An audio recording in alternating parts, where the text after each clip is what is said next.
اگر کسی شخص کا رمضان میں انتقال ہو جائے تو کیا وہ جنتی کہلائے گا؟ حضرت سیدنا عبداللہ ابن مسعود رضی اللہ عنہ سے روایت ہے، نبیوں کے سلطان رحمت عالمیان صلی اللہ علیہ وآلہ وسلم کا فرمان جنت نشان ہے، جس کو رمضان کے وقت موت آئی وہ جنت میں داخل ہوگا، اور جس کی موت یوم عرفہ یعنی 9 ذی الحجۃ الحرام کے وقت آئی وہ بھی جنت میں داخل ہوگا، اور جس کی موت صدقات دینے کی حالت میں آئی وہ بھی داخل جنت ہوگا۔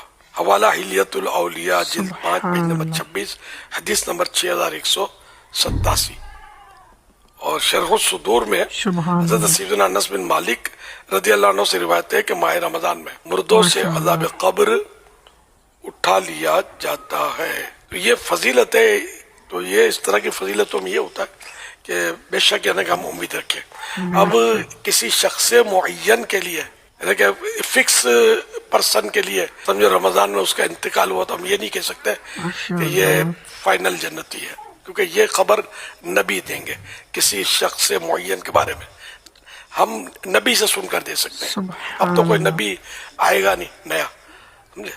تو خواب کسی نے دیکھ لیا تو خواب یا دلیل نہیں ہے کہ سرکار صلی اللہ علیہ وسلم نے بے شک فرما دیا کسی کے بارے میں، تو بھی خواب جو ہے نا وہ دلیل نہیں ہے۔ تو اس لیے کسی فرد کے بارے میں، تو ہر مسلمان کے بارے میں ہمیں حسن ظن رکھنا ہے کہ انشاءاللہ یہ جنت میں جائے گا، مسلمان ہے نا، تو مسلمان تو ہے ہی جنتی، سمجھے؟ اس میں کوئی شک بھی نہیں ہے۔ نعوذ باللہ اگر گناہوں کی وجہ سے جہنم میں عذاب میں مبتلا کیا بھی گیا، خاتمہ ایمان پر ہوا تھا، بالآخر وہ جنت میں تو جائے گا نا۔ تو ہر مسلمان جنتی ہے، اللہ کی رحمت ہے کہ ہم مسلمان ہیں، اور میرے منہ سے نکلنے لگا جنتی، تو اللہ اس کی بھی لاج رکھ لے کہ ہم مطلب بغیر حساب کتاب کے جنت میں چلے جائیں، کیونکہ صحیح بات ہے کہ نہ حساب کتاب کی کوئی تاب ہے، کوئی یہ سوچ بھی نہیں سکتا کہ وہ حساب دے سکتا ہے، یہ بالکل یہ سوال ہی نہیں ہے۔